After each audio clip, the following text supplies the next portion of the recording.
While it did sell more than we had expected, the first Mega Man wasn't a huge success as far as numbers go. These were the words of Kaiji Inafune regarding the poor sales of Mega Man 1. While a good game in its own right, it didn't meet the sales expectations that Capcom was looking for to make a home run console franchise. Disappointed by this, Capcom then sent the Inafune team to go to develop Professional Baseball Murder Mystery. What the fuck? However, Inafune felt that he could make Mega Man the big success Capcom wanted, if they gave him another chance. After begging the VP of Capcom for some time, the team was given the right to develop another Mega Man game, on their own time, as a side project. The Inafune team went into super crunch mode to make sure this Mega Man game would happen.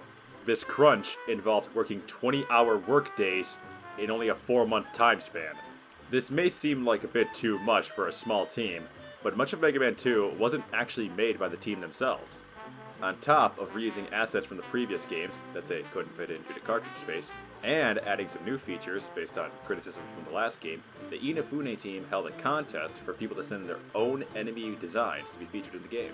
The 8 new Robot Masters were chosen from 8,370 submissions, and then tweaked by Inafune himself to add a more anime-esque flavor to the game, as he put it himself.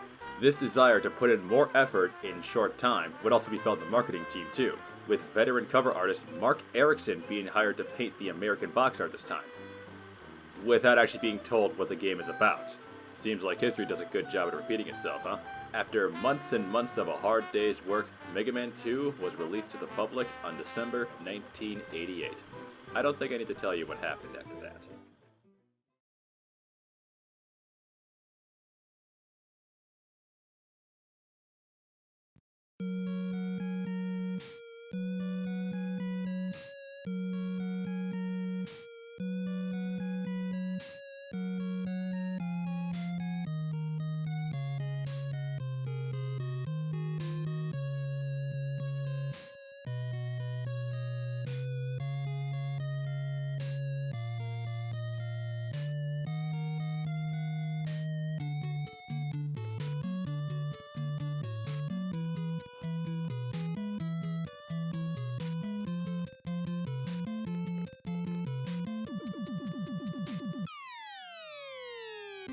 Gotta be with you all today.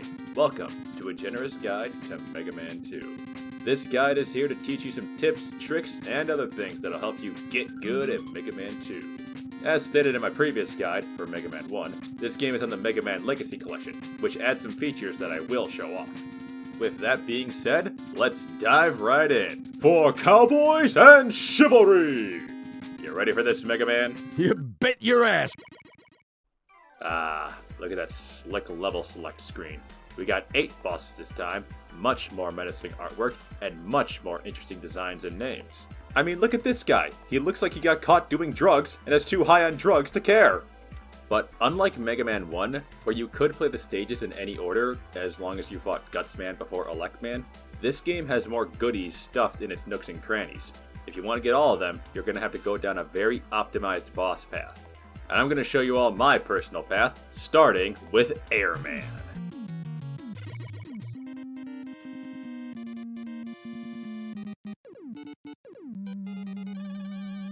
Before we begin, I'm going to let you all listen to this kick-ass music here.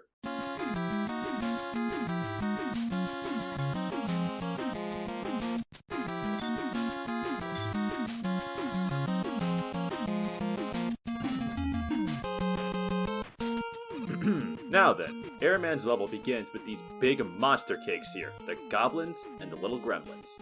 When you get close enough, they pop into existence and shoot up their little pain horns in 5-second intervals. Once the horns drop down, jump on them and run AFAP right over them. The less time you're on them, the better, because the longer you stand on them, the more and more little gremlins they start throwing at you. After dodging those ankle biters, you'll meet the Kaminari Goro, or the Thunder Lord. They're a complete non-issue. Just shoot them, jump on the cloud platform, and ride it to the end. These southwestern appetizers, however, are an issue. Meet the Pippi, an annoying little bomber that flies across the screen and drops its children on you, who then swarm you like fat people at a buffet. The best way to deal with them is to use auto fire to shoot down the egg before it lands on the ground and spawns its little co-peepees. However, if you let the co-peepees spawn, each of them has an individual chance to drop goodies for you, so they can be useful to farm off of, if you so wish. Oh yeah, I should mention the auto fire function. The auto fire button is a feature exclusive to the Legacy Collection. It shoots out all of Mega Man's energy pellets at once, making it useful for imprecise shots. And unlike Mega Man 1, where enemies had iframes, this game has no such feature, so use the auto fire as much as you want. You also have the save feature. At any point, you can pause the game and create a save state to undo any mistakes you may have committed.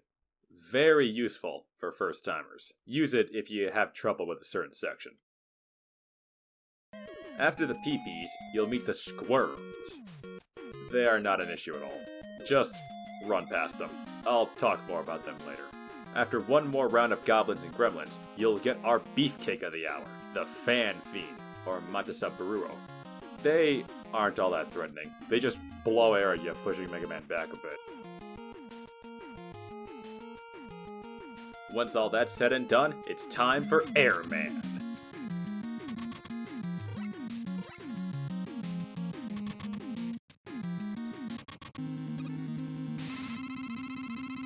So the trick to beating Airman is shoot like a madman and pray to the Lord you kill him before he kills you! I'm serious, this guy was designed for a different game. I mean, look at these tornado patterns he shoots out. How do you dodge that?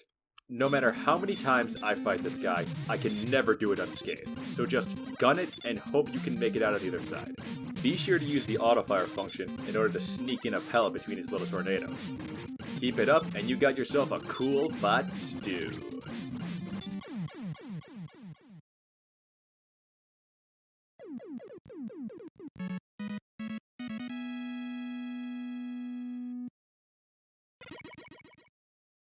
Beating Airman grants you two things. The first is the air shooter, a sort of tornado shotgun, if you will.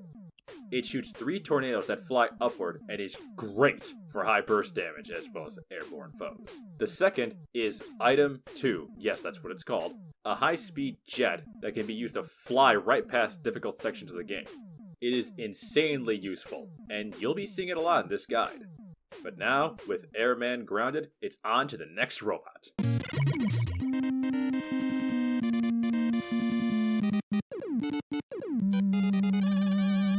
Metal Man's level begins with some conveyor belts. Get used to them, because you're going to see a lot more of them. You probably noticed that big letter E I just picked up. That's an E-tank. Use it in the pause screen to completely refill your health. A great tool for those butt-clenching moments. Up next are the spiked presses. Simply wait for them to drop, rise up, then run right past them fast as a spear. But not too fast, or you'll get hit. Hey, you! Me? Yes, you daft blueberry! Did you lose too much health with those spiked presses? Yes. Well then, allow me to introduce ourselves. We're the Moles. We like to fly to the floor and seal it, and do nothing else. Kill us for goodies all you want. We don't care. We'll never hit you, unless you move around too much. Farm us to your heart's content, or your money back. Once you get a refill from them, you'll come across another E-tank. Use item 2 to fly over and grab it. After that is the flight of the Pierrot bots. These bouncy little meatballs will roll their big old gears towards you and try to flatten you with them. Well, I said try. Do or do not. There is no try. Then comes the blockies. To beat these beer barrels, just find a comfy spot, shoot their face, don't get hit by the blocks they fling towards you, and then shoot them again. If you chose the right spot, they won't harm you at all. Beat the blockies, drop down for another E-tank, then encounter the Springers. These guys work a bit like the Gavioles from Mega Man 1. They drag themselves across the floor slowly, but once you get on their Z level, they speed towards you like an angry hog and slap their head right on your chin. Just jump past them, and then get ready to face off with Metal Man.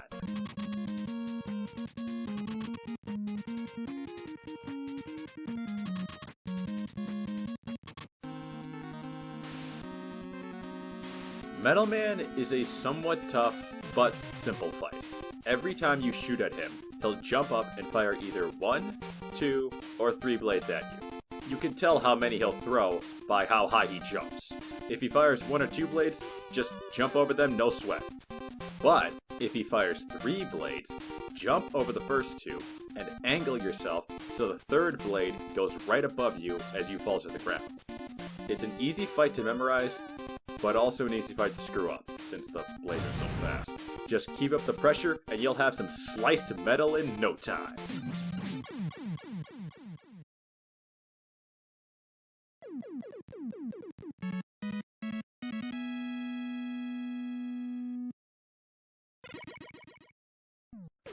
Beating Metal Man grants you the Metal Blades, arguably the best weapon ever seen in any Mega Man game.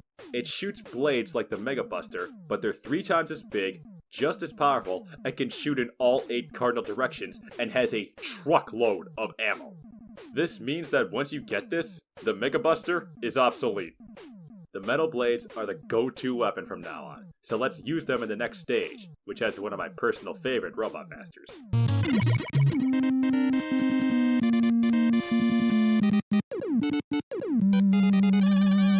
Before we begin with Crash Man, can I just let you all listen to this stage theme?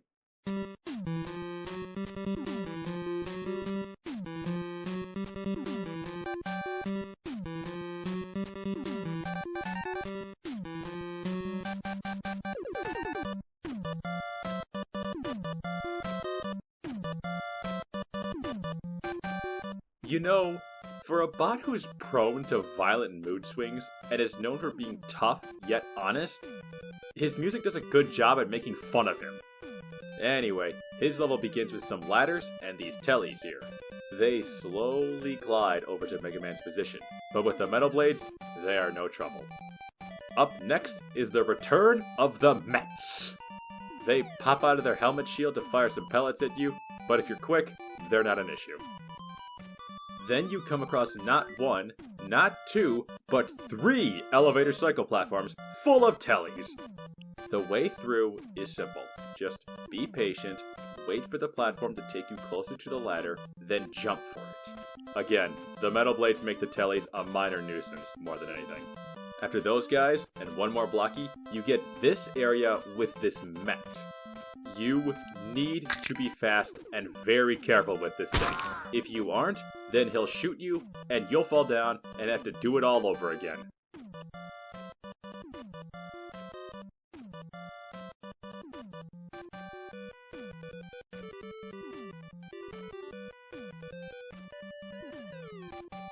Don't get cozy yet though, cause we got more ladders, this time with PPs making a mess of things. If you don't have the Metal Blades at this point, this section is next to impossible.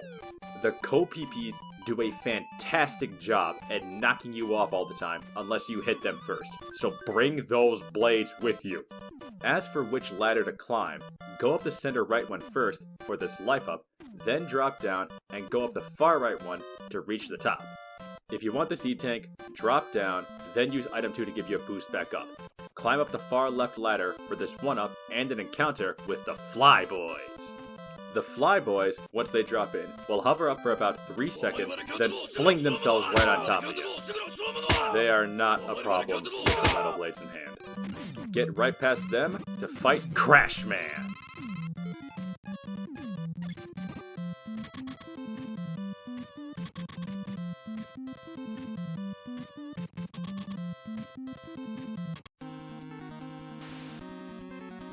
Crash Man is quite an interesting fight.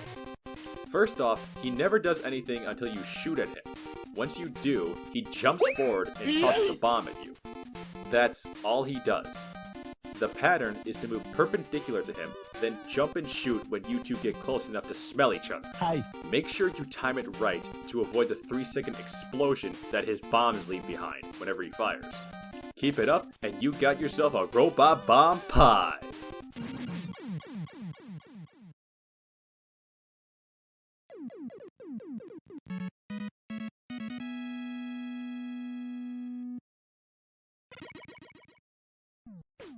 Beating Crashman nets you the Crash Bomber. It shoots out one of those Crashman bombs, which cling to any surface and then blow up for massive damage. They're not really that useful, except in a few situations that I'll mention when we get to them. With Crashman in pieces, it's time to heat up for the next Robot Master.